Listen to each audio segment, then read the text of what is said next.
Bismillahirrahmanirrahim. Assalamualaikum warahmatullahi wabarakatuh. Perkenalkan nama saya Denny Syabandi dengan NIM 210417846. Pada kesempatan kali ini saya akan mencoba untuk menjawab terkait dengan ujian tengah semester mata kuliah manajemen pemasaran kejutan yang dibimbing langsung oleh Bapak Adi Musalim. Baiklah, untuk soalan pertama itu apa yang dimaksud dengan perilaku konsumen? Perilaku konsumen yaitu kerangka berpikir yang digunakan untuk memahami proses dan tahapan tindakan yang dilakukan individu atau kelompok guna memanfaatkan atau mengurangi nilai guna barang atau jasa. Terdapat upaya untuk mengetahui perilaku konsumen yaitu melalui beberapa proses. Yang pertama yaitu ketika proses sebelum konsumen memberikan pembelian, yang kedua ketika pembelian berlangsung, dan yang ketiga yaitu pasca pembelian. Dari ketiga proses ini tentunya konsumen akan menunjukkan beberapa sikap ketika dia berhadapan langsung dalam proses pembelian. Anggaran yang dimiliki oleh konsumen, kuantitas, yaitu berapa banyak jumlah barang yang dapat dibeli konsumen.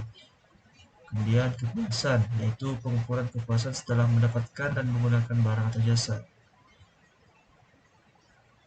Itu juga menjadi salah satu perilaku konsumen untuk mengukur suatu produk atau suatu usaha di mana yang nantinya akan menentukan apakah si konsumen ini tertarik untuk membeli produk tersebut atau tidak.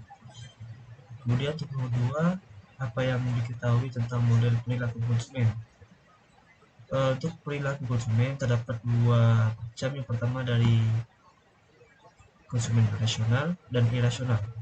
Untuk konsumen rasional sendiri itu mereka membeli produk yang pertama berdasarkan kebutuhan, yang kedua yaitu optimalisasi value, di mana manfaat yang terbaik yang mereka dapatkan oleh produk.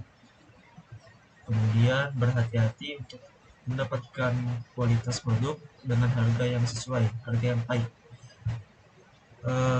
Kemudian untuk konsumen yang irasional itu mereka cenderung mengkonsumsi dikarenakan oleh orang lain. Jadi bisa jadi melihat orang lain menggunakan produk tersebut, jadi mereka melihat nih bahwa ada ketertarikan dari orang lain untuk mendorong diri mereka juga ingin membeli produk tersebut. Jadi tidak dari faktor kebutuhan, dari manfaatnya ataupun dari kualitas produknya, mereka cenderung menilai dari penggunaan yang dilakukan oleh orang lain. Kemudian konsumsi sesuai dengan berdasarkan keinginan atau gengsi mereka. Jadi mereka mengenyapkan yang namanya kebutuhan ataupun manfaat dari produk tersebut. Mereka mengutamakan keinginan dan gengsi mereka. Jika mereka memang ingin membeli produk tersebut, ya mereka tinggal beli dan disesuaikan dengan gengsi mereka. Untuk ciri yang ketiga dari konsumen yang bersifat irasional yaitu promosi dan termakan oleh media promosi.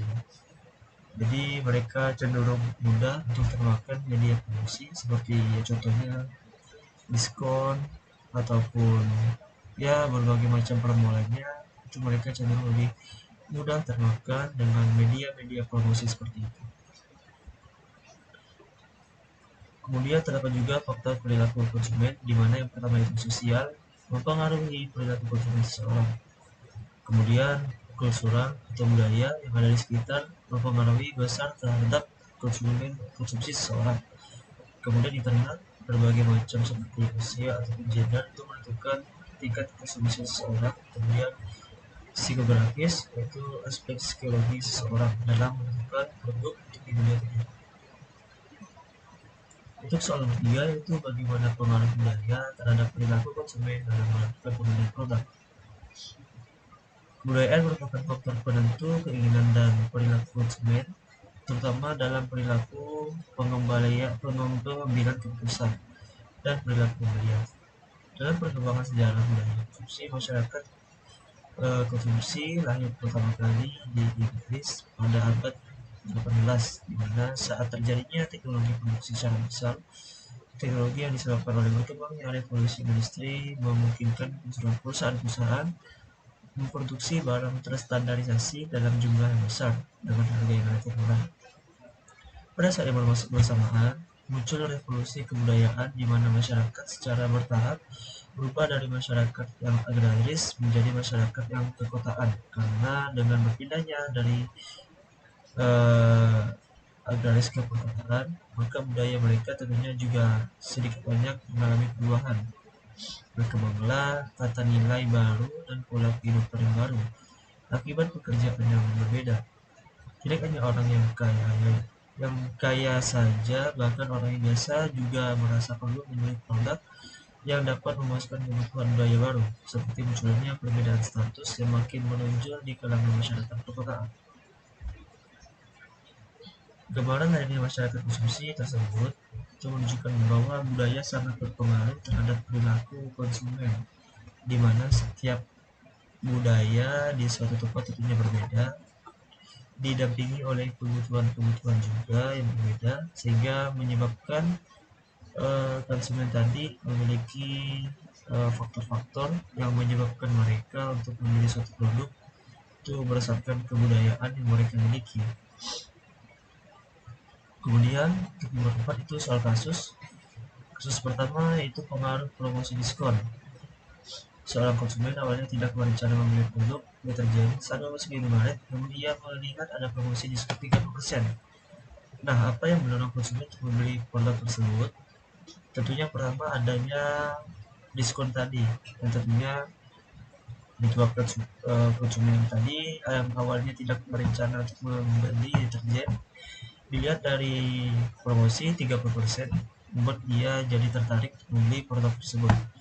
Kemudian bagaimana peran diskon dalam mempengaruhi keputusan pembelian? Tentunya berpengaruh, mana dengan memberikan promo-promo yang menarik bagi konsumen itu tentunya akan mempengaruhi sedikit atau banyak niat dari konsumen untuk membeli produk tersebut. Kemudian apakah konsumen cenderung memiliki ketertarikan untuk membeli produk lain yang sedang diskon meskipun tidak direncanakan sebelumnya? Tentunya iya, karena dengan diskon atau promosi lainnya tentunya akan mempengaruhi keinginan konsumen dalam membeli suatu produk. Baiklah, untuk kasus yang kedua yaitu pengaruh lokasi produk. Itu seorang ibu membuang susu Indomaret dengan tujuan membeli susu anaknya.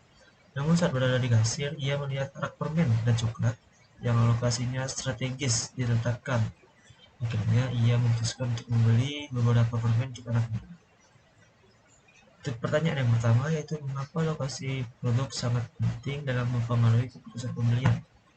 Dilihat dari contoh kasus tersebut, tentunya lokasi peletakan dari permen dan coklat tersebut sangatlah strategis, di mana dilihat lokasinya dekat kasir, itu setiap orang yang berkunjung di Indomaret tentunya akan melihat terlihat permen dan coklat tadi.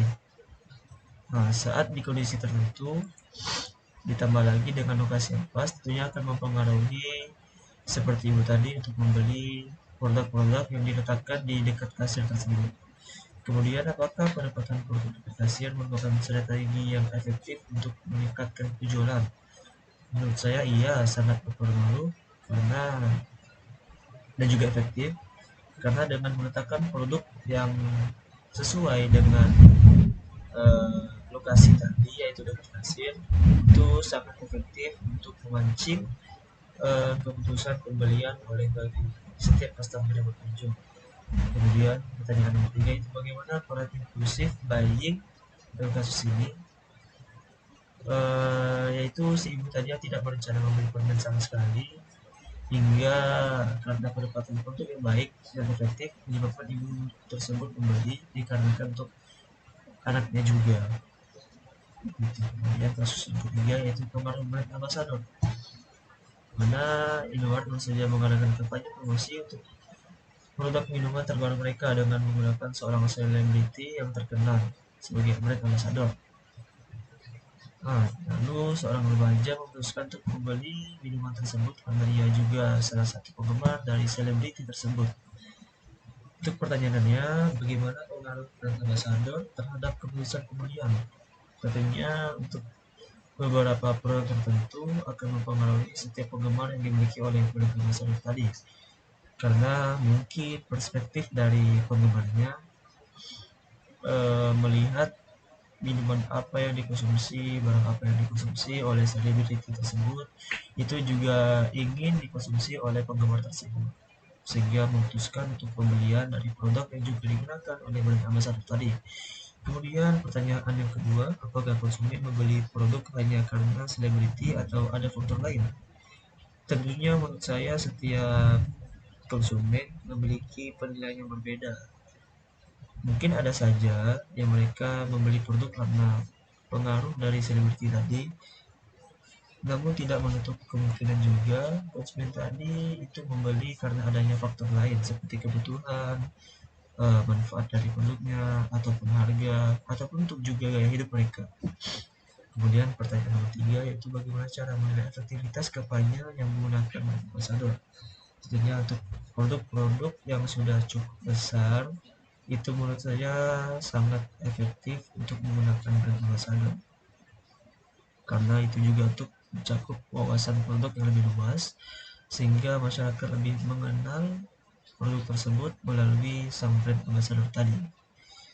Kita untuk eh, menjawab jawaban dari UTS pemasaran lanjutan saya cukup sekian. Kurang lebihnya saya mohon maaf. Wassalamualaikum warahmatullahi wabarakatuh.